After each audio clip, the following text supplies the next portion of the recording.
A ver si esto graba, ¿no? Perfecto. Bueno, pues ya estamos grabando cuando son las 11:31. Vamos a cerrar el tema 3, que era el de algoritmos y operaciones, ¿verdad?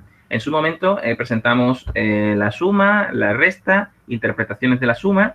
Las interpretaciones de la multiplicación las he tenido que pasar muy rápido porque me he detenido más tiempo del aconsejable en repasar las actividades individuales y las prácticas, con lo cual, por favor, mirad vosotros bien estos puntos de aquí, que son las interpretaciones de la multiplicación, ¿vale? Y bueno, no lo dejéis pasar, ¿vale? Hemos dicho que el algoritmo no debe de ser lo primero que se enseña, sino lo último, y que de hecho hay que empezar por trabajar el concepto de suma, el concepto de resta, las interpretaciones que esa suma o que esa resta pueden tener, ¿de acuerdo? Y que mediante manipulables se debe de permitir a los niños operar con ese concepto de suma o operar con ese concepto de resta o de multiplicación, con el que sea, ¿vale?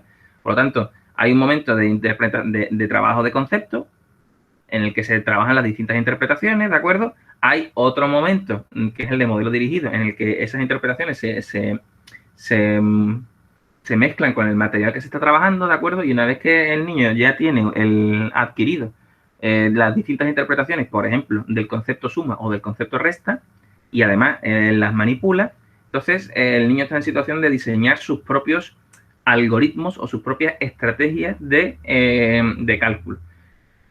Sin esta etapa de desarrollo de las estrategias informales, no deberíamos de pasar al algoritmo de la operación. Aquí fue básicamente donde terminamos la semana pasada y aquí es hasta donde entraría en el examen. Y hoy querría compartir con vosotros algunos ejemplos de estrategias informales y discutir con vosotros el hecho de que las estrategias informales se basan en su mayoría en ser buenos estimadores. Es decir, que cuanto más bueno sea una persona estimando, mejor va a ser a la hora de desarrollar sus estrategias inventadas. Aquí os pongo los motivos. Fundamentalmente, ser un buen estimador ahorra tiempo a la hora de calcular, ¿vale? Y eso pues te permite aplicar estrategias distintas en función de la cantidad que tú estés queriendo calcular. Entonces, hay que ser consciente de que la estimación es algo distinto de adivinar. Adivinar no tiene contenido matemático y estimar sí, ¿vale? Entonces, por favor, pensad un poquito en la diferencia entre estimar y adivinar, ¿vale? Adivinar surge por magia y estimar no. Estimar es redondear a una cantidad sencilla, ¿vale? Y hacer unas operaciones alternativas a la propuesta. Entonces, aquí os pongo un pequeño diagrama sobre cuándo deberíais de estimar, que la respuesta es siempre, ¿vale? La respuesta es siempre deberíais de intentar estimar, aunque requiera una respuesta exacta, ¿vale? Y, el paso de estimación debería de ser previo al uso de calculadora o al uso de papel o a todo lo que tú quieras, ¿vale? Entonces, antes de que el niño escriba o dibuje nada o use la calculadora, debería de pasar por un momento de estimación. Porque si el niño va a estimar algo, estará usando una estrategia inventada para estimar. No existe una única forma de estimar, ¿vale? Por eso os digo que la estimación es una buena forma de fomentar el uso de estrategias inventadas, ¿vale? Aquí tenéis una operación posible, ¿de acuerdo? 438 por 62 y aquí tenéis varias estimaciones posibles, cada una con sus ventajas y con sus desventajas, ¿vale? Por ejemplo, 400 por 60 pues es muy rápido de hacer, 450 por 60 pues es más lenta de hacer, pero es más exacta. Entonces, tendréis que ver con cuál os quedáis, ¿vale? Y discutir las ventajas de una estimación frente a la otra, ¿de acuerdo? Yo a esto le dedicaría mucho más tiempo, pero como queremos ir rápido a lo que queremos ir, pues solo lo voy a comentar, ¿vale? Pero por favor, darle una pensada a esto, ¿vale? Darle una pensada a cómo las estimaciones fomentan el desarrollo de estrategias inventadas, ¿vale? Bien, pues aquí tenía varios ejemplos de estrategias y estrategias de redondeo que no voy a pararme, ¿de acuerdo? Sencillamente voy a utilizar todo lo que os acabo de comentar de estimación, ¿de acuerdo? Para discutiros y presentaros algunas estrategias inventadas de los niños, ¿vale?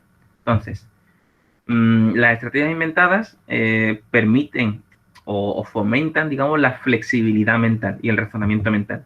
Entonces, una vez más, vamos a repasar esta cadena, ¿no?, que teníamos desde el concepto, modelo dirigido, estrategias inventadas y algoritmos tradicionales. Nos vamos a pasar a para ahora, en este momento, de estrategias inventadas. Y las estrategias inventadas hemos dicho que va inmediatamente después del modelo dirigido. Ojito con que el modelo dirigido implica usar material, y cuando se pasa a las estrategias inventadas se abandona el material. Entonces, ese es un momento complicado porque los niños suelen desarrollar cierta dependencia hacia el material. Entonces, hay que tener cuidado de que los niños no abandonen el material, ¿vale? Antes de tiempo. Si el niño necesita volver al material, pues que puede volver. Lo que hay que intentar es írselo retirando poco a poco, ¿de acuerdo? Bueno, vamos a ver unas cuantas estrategias. Voy a ir pasando de todo esto. Vosotros, por favor, leedlo con tranquilidad, porque lo único que me interesa de todo esto es que veáis cómo se puede razonar más allá de un algoritmo, ¿vale? ¿Qué características suelen tener las estrategias inventadas de los niños? Pues que evitan los formatos verticales. Fijaos que como nosotros sumamos o restamos es en forma vertical, o como nosotros dividimos es en forma vertical. Que además los niños, cuando están pensando, pues unen una cosa con la otra usando flechas, ¿vale? Lo ideal sería que además de poner números y flechas, pusieran palabras, ¿vale? Y que, bueno, normalmente esto implica un buen dominio del número, implica saber romper y unir el número. Entonces, aquí os pongo un ejemplo de una estrategia inventada, ¿vale? Dice en inglés, ¿cuánto es 86 y 47? Ese es el problema, ¿vale? Y el estudiante, que está con ese, ¿vale? El student dice, sé que 80 y 20 son más, que 80 más 20 son 100. Y dice el profesor con la T, dice, ¿dónde está el 80 y el 20 aquí? Porque fíjate que la cuenta no es 80 más 20, la cuenta es 86 más 47, ¿vale? Y dice el estudiante, he separado el 47 en 20, 20 y 7. Y el 86 lo he separado en 80 y en 6. Entonces, el profesor dibuja lo que el estudiante está diciendo, que dibujaría estas cosas que están aquí abajo, ¿verdad? El 47 dividido en 20, 27 y el 86 en 86, ¿vale? Dice, entonces lo que has hecho es sumar 20 a 80, ¿verdad? Y dice el estudiante, sí, 80 y 20 son 100. Entonces ahora añado otros 20 y ya tengo 120. Y el profesor va escribiendo lo que el estudiante le dice que va pensando. ¿Te das cuenta? Entonces, esto no es una estrategia, esto no es una estrategia de suma tradicional. Aquí no se está usando el algoritmo de la suma. El algoritmo de la suma no es así. El algoritmo de la suma es vertical, alinea unidades con unidades, decenas con decenas, hay llevadas, tal y cual. Si os venís a dar cuenta, la estrategia inventada para hacer esta suma no tiene ninguno de los problemas que tiene el algoritmo tradicional. Ni alineamiento, ni llevadas, ni hostias, ¿vale? Entonces, por eso se hace esto. ¿Cómo se consigue que el niño sea capaz de pensar así? Pues trabajando mucho esto de romper el número y volverlo a agrupar. Fíjate que el niño ha roto el 86, perdón, lo ha roto en 86 y el 47 lo ha roto en 20, 27. ¿Por qué en 20, 27 y no en 47? Pues porque 20 es muy sencillo de sumar con 100 y el niño tiene un buen anclaje en el 100, ¿vale? Entonces, básicamente, si vas trabajando muchos problemas de agrupación y desagrupación de cantidades, pues consigues que los niños desarrollen este tipo de estrategias. Otra posible estrategia más, que ya veis que lo ideal para que las estrategias se entiendan es dibujarlas, ¿vale? Que el niño te vaya contando y que tú vayas dibujando, como yo hago muchas veces en el Paint, ¿vale? Intentar hacer eso mismo. Intentar hacer una imagen de lo que el niño te está explicando, ¿de acuerdo? Para que todo el mundo lo entienda. Bueno, dice este niño, el problema es cuánto es 4 veces 68. Ojo que no es una multiplicación, ¿vale? Sino que el 4 veces 68. Luego ya le explicarás que eso es una de las interpretaciones de la multiplicación, ¿vale? A lo mejor puede ser una suma, ¿vale? Entonces dice el estudiante, en lugar de 68, use 70, porque es más fácil que 68, ¿vale? Entonces hice primero 70 y 70 y me dio 140, ¿veis? Y ahí está el dibujo que ha hecho el profesor, 70 y 70 son 140. Entonces yo tenía el 140 y lo que hice fue hacer el doble y llegué hasta 280. Y ahí lo tienes, el doble llega hasta 280. Y le pregunta al profesor, oye, ¿y por qué hiciste el doble? Y dice, porque ya con eso tendría 4 veces 70. Y ya había usado 2 veces el 70, así que nada más que me quedaba por usarlo otras 2 veces más. Y ahora cuando yo estoy en el 280, he quitado 4 veces 2, porque usé el 70 en lugar del 68. Y me ha dado entonces 272. Y el profesor dibuja esto que veis abajo del todo, en el que se ven todas las flechas, todo el pensamiento, alguna palabra. La única palabra que ha puesto el profesor aquí es la palabra doble, ¿vale? Para que todo el mundo entienda lo que ha pasado. Y los saltos mentales que van dando con las flechitas. Esto no es el algoritmo de la multiplicación, tampoco es el algoritmo de la multiplicación, es una estrategia inventada. Y si nos venimos a dar cuenta, esta estrategia inventada viene de haber hecho un buen redondeo, ¿no? De haber hecho una buena estimación. Entonces, en vez de 68, ha usado 70, ha redondeado hacia allí, ¿vale? Y a partir de ahí, pues ya empieza a estimar, empieza a hacer cálculos que son más sencillos. Y luego ya va volviendo a los cálculos normales. Entonces, aunque la semana pasada yo os hablé de estrategia inventada y no os puse ningún ejemplo, esta semana os lo estoy poniendo para que, en fin, para que lo tengáis más claro, que muchas veces se ve mejor así que con la teoría pura y dura, ¿de acuerdo? Tened en cuenta que cuando empecéis a hacer operaciones muy complejas, pues a lo mejor resulta que ya las estrategias inventadas fallan. A lo mejor si tú quieres hacer 23 veces 42, pues ya eso no es tan sencillo. Ya eso no es tan sencillo. Y sobre todo si empiezan a manejar 3 cifras y demás, ya empiezan a hacer cosas muy complicadas. No digamos ya cuando empezamos a manejar decimales. Entonces, las estrategias inventadas llega un momento en el que fallan. Eso es lo que intento ilustraros en este dibujito que os puse al principio de la clase, ¿verdad? A ver si lo encuentro hoy. Eso, ¿ves? Que en esta línea discontinua, en naranja, dice, este es el límite de validez de la aritmética informal. Es decir, llega un momento en el que las estrategias inventadas de vuestros niños se quedan cortas para las operaciones que tienen que hacer. Y es en ese momento en el que los estudiantes te pedirán ayuda como maestro o maestra y tú les enseñarás una forma. Y los estudiantes dirán, esta es la forma en la que el maestro nos ha enseñado a hacerlo. Y se quedarán con la tuya sencillamente porque vosotros sois los líderes y sois el ejemplo a seguir en la clase. Pero habéis conseguido que los niños piensen, razonen y habéis creado la necesidad de que los niños aprendan algo. Por lo cual, el aprendizaje va a ser mucho más significativo para los niños, ¿vale? Entonces, lo que estamos aquí discutiendo es que en los algoritmos tradicionales se pueden enseñar de una manera mucho más significativa si seguimos esta trayectoria que os he propuesto. Leed todo esto con más tranquilidad, ¿vale? Entonces, no quiero pasarme mucho más tiempo en esto porque quiero pasar a otras etapas. Sencillamente daros cuenta de que los estudiantes no van a inventar métodos de cálculo maravillosos de la nada. Quiero decir, para inventar los métodos de cálculo o para inventar estrategias inventadas, los estudiantes han tenido que pasar por una estrategia de modelo dirigido. Han tenido que pasar antes por una parte de manipulación, ¿vale? Si los estudiantes no han podido manipular cantidades, romper decenas, unir decenas, romper centenas, unir centenas, no se van a dar cuenta de qué cantidades son más cercanas, porque este niño antes en la multiplicación, en vez de hacer 68 por 4, hizo 70 por 4. Porque se ha dado cuenta de que el 8 está muy cerca del 10 y lo que él quiere tener es decenas completas. El niño ya estará harto de en su clase trabajar con decenas y con cubitos. Y estará muy habituado a pensar en términos de decenas. Entonces le es más cómodo hacer eso, ¿de acuerdo? Entonces, esas estrategias inventadas no van a surgir porque venga la Virgen María y te ponga las manos en la frente. No es así.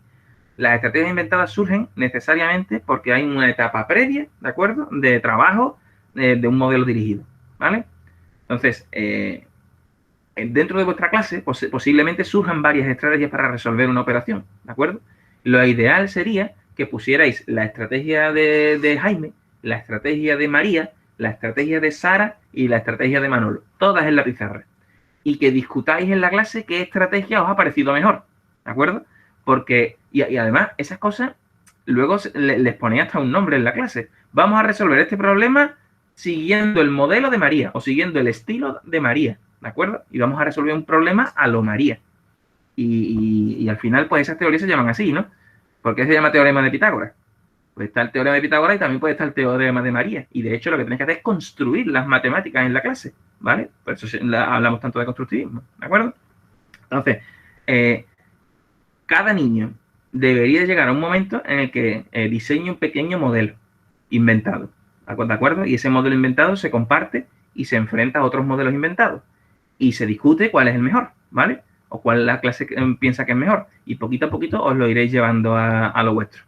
Date cuenta de que estas cosas pues son muy lentas, que toman mucho tiempo, que tenéis que escuchar distintas estrategias, que además tenéis que, los niños a veces os propondrán estrategias que no son adecuadas o estrategias que llevan a error y en ese momento tienes que desafiarles para encontrar, para que el niño sea capaz de encontrar el fallo en su razonamiento, ¿de acuerdo? O sea que todo esto es trabajoso.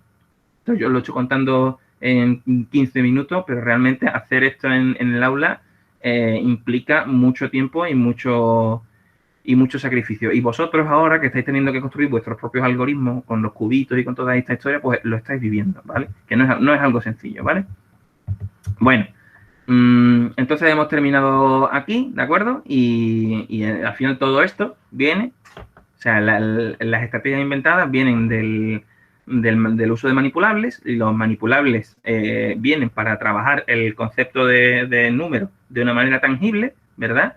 Y el concepto de número viene de haber adquirido bien el sistema de numeración y sus claves, en fin, todo lo que rodea al sistema numérico. Entonces, esta, digamos, es la trayectoria didáctica que tendréis que seguir hasta el algoritmo de la operación. Que como ya veis, cada cosa de esta, cada cuadradito azul o cada cuadradito naranja, son meses de trabajo, muchos meses de trabajo, muchos manipulables, muchas interpretaciones y no se pasa del sistema numérico a un algoritmo de la operación en una semana. Si pasas en una semana es porque lo estás haciendo de una manera reproductiva, porque le estás diciendo al niño, haz esto, de aquí pasa esto y me pone esto alineado tal cual y te calla la boca. Así sí tardas una semana, pero el aprendizaje es menos auténtico y bueno, pasa lo que pasa. Luego pasa el verano y vienen los niños del verano y no saben sumar otra vez. ¿Y tú cómo se les ha podido olvidar sumar? Porque no sabían sumar. Lo que saben es reproducir lo que tú les has dicho. Y en el momento en el que han dejado de pensar, o sea, en el momento en el que has dejado de repetírselo, pues se les ha olvidado, ¿vale? Bien, bien. Esto marcaría el final del tema 3, ¿de acuerdo? Entonces, como veis, he ido a toda leche. Hay muchas transparencias que me he pasado por alto y que yo de verdad os pido que las leáis, ¿vale? Porque el hecho de que yo las haya pasado por alto es porque estoy dedicándole tiempo a repasar las prácticas anteriores, ¿de acuerdo? Cosa que a lo mejor no sé si debería hacer o no, pero bueno, lo hago y en la confianza de que vosotros vais a mirar los elementos del tema que han faltado, ¿de acuerdo? Bueno, ahora con vuestro permiso voy a mirar también la práctica número 2, ¿de acuerdo? Cuyas calificaciones ya tenéis subidas a internet. Entonces, si os parece, voy a presentar cuáles han sido los errores comunes y cuáles serían las respuestas que yo esperaría como correctas, ¿vale? En esta práctica 2. Esta práctica no la he corregido yo, la ha corregido Maite, pero bueno, le he echado un vistazo en diagonal a sus correcciones y creo que no ha habido casi nada que haya cambiado. Ha habido una o dos calificaciones que he modificado y normalmente al alza, ¿vale? Pero vamos, daos cuenta de que equivocarse es lo más normal del mundo. Decía Einstein que en medio de las dificultades se oculta la oportunidad. Entonces, que cada vez que os enfrentáis a una dificultad o hay algo que no comprendéis o hay algo que os bloquea, si en vez de frustraros os enfrentáis a esa dificultad y promocionáis y sois capaces de superarla, de hecho, lo que vais a realizar es un aprendizaje. Entonces, cada vez que detectéis una dificultad, no os vengáis abajo, sino daros cuenta de que esa dificultad de hoy, mañana será conocimiento. Por lo tanto, esa dificultad de hoy, en realidad, es una oportunidad, ¿vale? Bueno, la estructura en la que estaban planteadas las prácticas, pues la práctica 2.1 hablaba sobre conocimiento prenumérico y la práctica 2.2 sobre codificación del sistema numérico decimal, codificación verbal y gráfica, y la práctica 2.3 trabajaba sobre el concepto de número. Entonces, lo primero sobre lo que os quiero llamar la atención es sobre que la trayectoria didáctica de estas prácticas está mal, ¿vale? Igual que la trayectoria didáctica del conjunto de prácticas 1 era muy guiado, se pasaba del número cuadrado al cúbico, del número cúbico se pasaba a la escalera, de la escalera a la pirámide, ¿verdad? Y cada vez era la dificultad un poquito más creciente. Aquí hemos trabajado antes la codificación verbal y gráfica antes que el concepto de número. Y yo os he dicho que eso no es así, que primero se trabaja el concepto de número, ¿vale?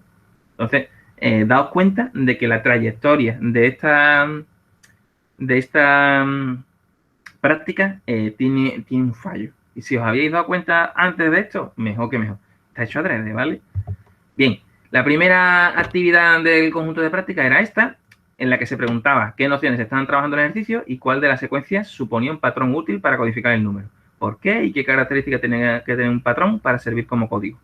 Esta creo que la ha acertado el 99% de las personas. Casi todo el mundo lo tiene bien. Algún error muy mínimo, como que no habéis puesto a lo mejor la foto, o como que las explicaciones que habéis dado tenían alguna cosita. Esto que pone aquí abajo dice, en las diferentes secuencias se trabajan nociones del pensamiento racional. Pensamiento racional no, pensamiento lógico, por favor.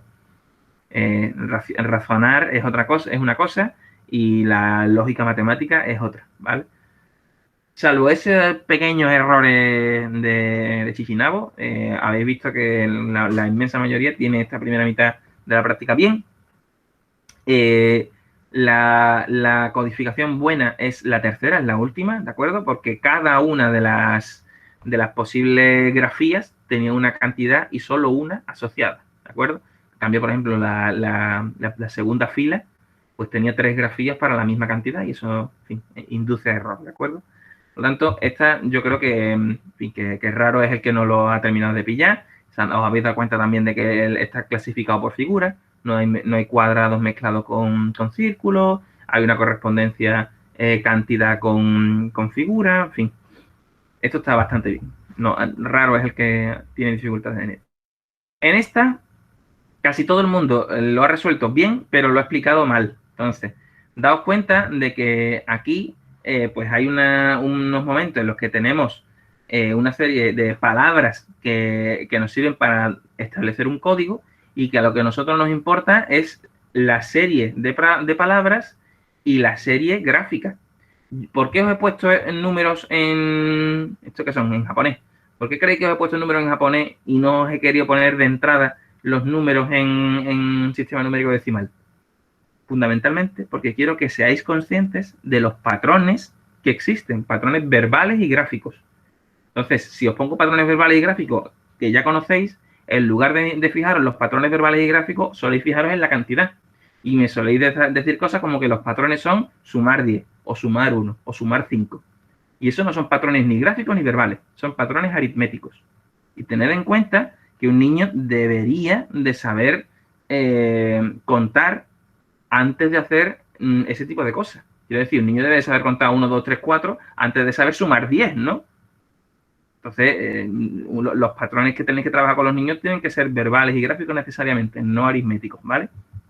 Entonces, aquí estáis hablando de... Hay gente que, pues, que me dice que que las reglas de codificación y de codificación gráfica y verbal pues tiene que ver con medir, producir y ordenar colecciones y no es eso. Las reglas de codificación pues tienen que ver con patrones que existen, ¿vale? En esas palabras o en esos dibujos. Por ejemplo, aquí hay un grupo que dice estos patrones, es por estos patrones por los que basta con que el alumno conozca únicamente las grafías del 0 al 9, ya que el resto se puede obtener por patrón. Y es verdad. Es decir, si te vienes aquí, con que tú sepas la grafía del 1 al 9, o del 1 al 10 en este caso, no necesitas aprenderte ninguna grafía nueva. Puedes hacer el resto de dibujos, ¿vale? Esto no tiene nada que ver con medir o producir o ordenar colecciones. Yo aquí no estoy ordenando ninguna colección, ni estoy produciendo ninguna colección, ni estoy midiendo una colección. De hecho, yo aquí no estoy contando nada. Yo no estoy contando. ¿Vale? Es lo que quiero que os deis cuenta. Yo aquí no estoy contando, yo aquí estoy juntando piezas de un puzzle para crear otro nuevo, pero no estoy contando nada. El hecho de que lo que haya detrás de esto sean cantidades es algo que tú les metes después en la cabeza. ¿De acuerdo? Bueno, cosas que me habéis dicho con respecto de esto.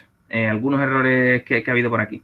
Me habéis hablado de que las reglas de codificación verbal tienen que ver con la base 10. ¿Dónde está aquí la base 10? No estamos hablando de agrupamiento. La base 10 hablamos de agrupamiento de decenas. Aquí yo no veo ninguna decena, no veo la cantidad 10, ¿vale? Como tampoco veo ninguna relación de suma, ni veo ninguna relación multiplicativa, ¿vale? Yo aquí lo que debería de intentar ver son patrones gráficos y verbales, ¿vale? Bueno, pues eso. Entonces, todas las explicaciones que van girando en torno a propiedades aritméticas, como suma o multiplicación o división, no son las propiedades que estamos buscando patrones gráficos y verbales, repito. Venga. Bueno, aquí tenéis algunos otros ejemplos, ¿vale? En los que Se dicen algunas cositas, pero no se termina de aterrizar en cuáles son los patrones gráficos y cuáles son los patrones verbales, ¿vale? Lo mismo, agrupación de elementos, anclaje en el 5 y en el 10. ¿Dónde hay aquí un anclaje en el 5 o en el 10? Si no se ven esas cantidades. Cuando estábamos trabajando con la subitización, sí había cifras, sí había cantidades, no cifras, perdón, sí había cantidades que aparecían muy destacadas porque queríamos que los niños anclasen esa cantidad. Pero aquí no hay ninguna clase, aquí lo que hay son solamente patrones gráficos y patrones verbales. ¿Cómo?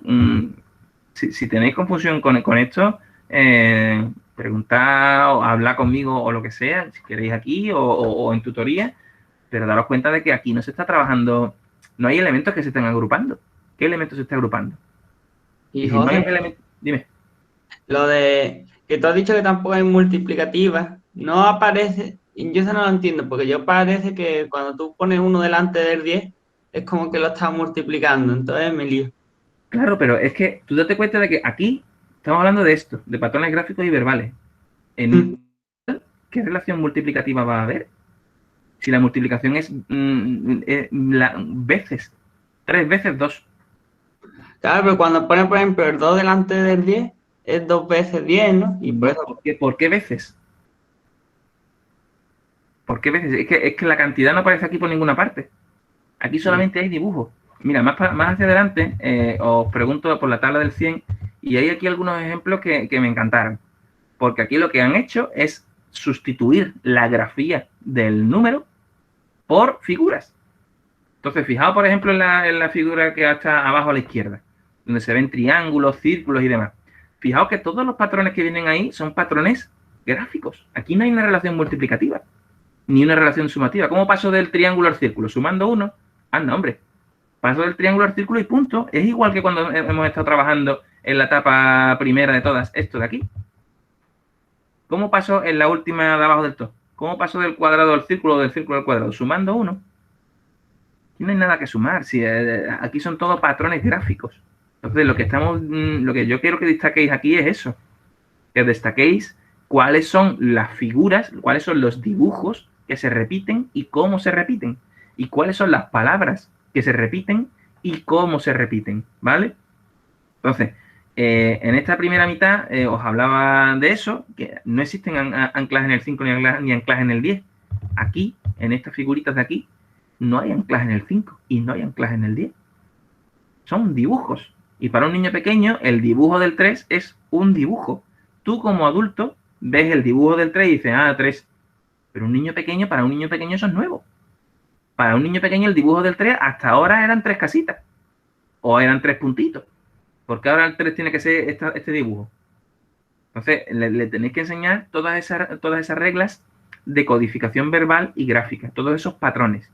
Date cuenta de que vamos a dibujar esta tabla. Y para dibujar esta tabla hay que reproducir un patrón. ¿Vale? Bueno, pues con la tontería me he saltado de una actividad.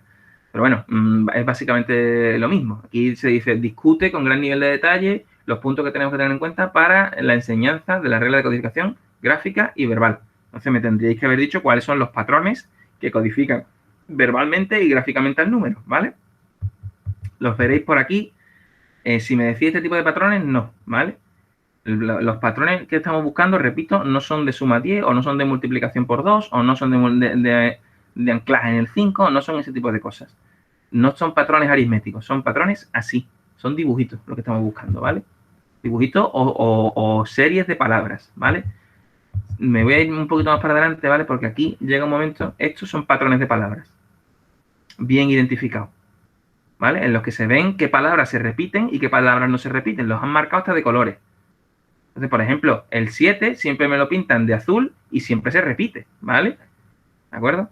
O el 9 me lo pintan de verde y siempre se repite. Entonces, si os venía aquí, que este fue otro ejemplo también bueno que me pusieron, en el que se ven qué palabras son las que se van repitiendo, qué palabras me tengo que ir aprendiendo en español, y en concreto este grupo me lo hizo en español, en alemán, en inglés, donde se ve que efectivamente hay palabras que se repiten. En inglés, por ejemplo, la palabra one se repite en one, 21, 31, 41, y en español 1, 21, 20, 31.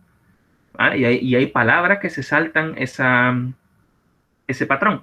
Entonces, a eso es a lo que tenemos que ir. Si usáis, por cierto, importante, si usáis cosas que sacáis de internet, como son estas dos imágenes, por favor, citad la fuente. No lo pasáis como que es vuestro, ¿vale? Estás muy feo. O caca de la vaca. Vale. Bueno, pues eso. Habíamos dicho que por favor no planteéis patrones aritméticos cuando de lo que estamos hablando no es de aritmética, sino de sistema de numeración, ¿vale? Estamos hablando de patrones gráficos y verbales, no de patrones de suma 10, ¿vale? Y por lo tanto, cuando hacemos esta actividad de aquí, en la que había que poner las cifras de las casillas que faltan, las cifras de las casillas que faltan no deberían de ser calculadas, sino deducidas mediante patrón. ¿Me explico? Es decir, que para poner la cifra que falta aquí abajito, no debería decir, pues sumo 1 y luego sumo 10. No, no estamos hablando de patrones aritméticos, estamos hablando de patrones visuales. Entonces, aquí tienes una buena explicación de un grupo de estudiantes. Dice, sabemos que la secuencia de la unidad es esta y sabemos que como esa es la secuencia de la unidad, entonces tendrá que terminar en 5. Como tiene que terminar en 5, pues ahora busco la secuencia por el otro lado, ¿vale? Y busco secuencias o busco series en las filas y en las columnas, ¿vale? Eso es lo que estamos buscando, no sumar, ¿vale? No sumar. Tenemos que resolver esto usando patrones, no sumando, ¿de acuerdo? Ni restando ni hostia, sino mediante dibujo, ¿vale? Es como si yo en esta actividad de aquí, si nos fijamos en cualquiera de las casillas, pues hubiera puesto la cartulina y dijera, bueno, ¿qué figura tiene que haber aquí? No me puede decir que es sumando 1 o sumando 10. Tendréis que deducir el patrón de figuras. Y es a lo que voy, ¿vale? Que tenéis que hacer centración en la grafía, ¿vale? En cómo esa grafía se va reproduciendo, cuál es la serie gráfica. Luego también hay una serie en cantidades, pero no es este tema, ¿vale? Vale. Bueno, pues esta era la serie de palabras que ya os las he comentado antes porque he pegado un salto.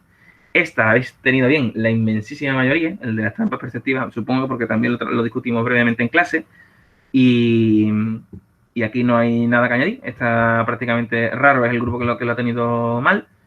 Y quizás este es el punto en el que Maite me ha dicho que ha habido más dificultades, porque claro, aquí había que razonar. Aquí hay un punto en el que había que explicarle a un padre cómo se pasa desde el conocimiento prenumérico hasta el sistema de numeración, cómo se pasa desde la lógica, es decir, desde aquí, cómo se pasa desde la lógica hasta ser capaz de hacer esto, ¿vale? Sencillamente por reproducción de patrones, ¿vale? Porque yo aquí lo que estoy trabajando es únicamente conocimiento lógico, aquí no está la cantidad, aquí no hay la cantidad, aquí lo que hay son dibujitos que estoy reproduciendo, hay series, ¿vale? Entonces, la discusión aquí con el padre, pues hay gente que le ha argumentado un poquito mejor, hay gente que le ha argumentado un poquito peor. En cualquier caso, las etapas que deberíais de haber discutido son estas que aparecen aquí, desde las nociones lógicas hasta el sistema de numeración, pasando por todos estos cuadraditos azules. Entonces, deberían de aparecer estas discusiones y en ese orden y justificadas, y explicándole al padre por qué una cosa me lleva a la siguiente, ¿de acuerdo? Entonces, bueno, hay errores tontos en la redacción, que eso, en fin, tampoco tiene mayor importancia, pero llega un momento en el que algunos empezáis a hablar de decimales, empezáis a hablar de uso de monedas, cuando todavía no estamos trabajando, se estamos hablando únicamente de la noción del sistema de numeración. Yo entiendo que me habléis de cantidades cuando estemos aquí, cuando estemos en las propiedades del número. Pero en una moneda de 2 euros, yo no veo la cantidad. En una moneda de 2 euros o en un billete de 50, yo no veo 50. ¿Vale? Por lo tanto, si queréis trabajar la cantidad, un billete de 50 euros no me vale. Porque no hay 50 de nada. ¿Vale? Y los decimales igual. O sea, yo tengo 2 euros y 10 céntimos. Muy bien, pero ni veo los 2 céntimos, o sea, ni veo los 10 céntimos, ni veo la relación de tamaño, ni veo que los 2 euros sean 2 de nada, ¿vale? Entonces, sería muy temprano para trabajar ese tipo de cosas cuando todavía los niños están estableciendo el sistema de numeración, ¿de acuerdo?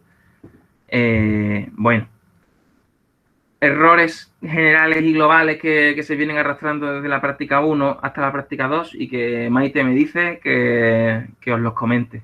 y que espero que poco a poco pues vayamos corrigiendo este tipo de cosas. Figuras que no tienen pie de figura, textos que no están bien alineados, que no están justificados, sino que están así, que parecen en la carretera de Paterna. Responder a cosas que no se les piden, como por ejemplo cuando hablamos de que hay que establecer patrones y no sumas, ¿vale? Que hay gente que la misma explicación me la coge y me la pega, por lo visto, en varias veces de la práctica. Luego hay veces que en la trayectoria didáctica, al parecer, habéis puesto actividades que son que no son competentes, que no encajan con la etapa cognitiva con la que estamos trabajando. Bueno, eso como yo no las he corregido, pues sencillamente me limito a reproduciros las cuestiones que Maite me ha trasladado. En cualquier caso, bueno, la centración en el grupo de prácticas 2 estaba sobre todo en las reglas de codificación y decodificación del sistema numérico. Si ya os habéis dado cuenta de esas reglas de codificación verbal y de esas reglas de codificación gráficas, daos cuenta de que únicamente hace falta el conocimiento prenumérico, el conocimiento lógico para generar esto. No hace falta la noción de cantidad, ni hace falta la noción de cardinalidad, solamente hace falta las nociones prenuméricas. Entonces, puedo enseñarle a mis niños la grafía y la palabra y a la vez enseñarles la cantidad y luego conectarlas. ¿De acuerdo? Bueno, espero que más o menos estas cosas os hayan quedado un poquito más claras. Si hubiera alguna duda, disparad ahora porque me voy a pasar a hacer problemas, ¿vale? A las 12:10, perfecto. Le voy a poder dedicar más de 3/4 de hora a hacer problemas. ¿Hay alguna preguntita? Yo, 71 personas, más gente que la guerra.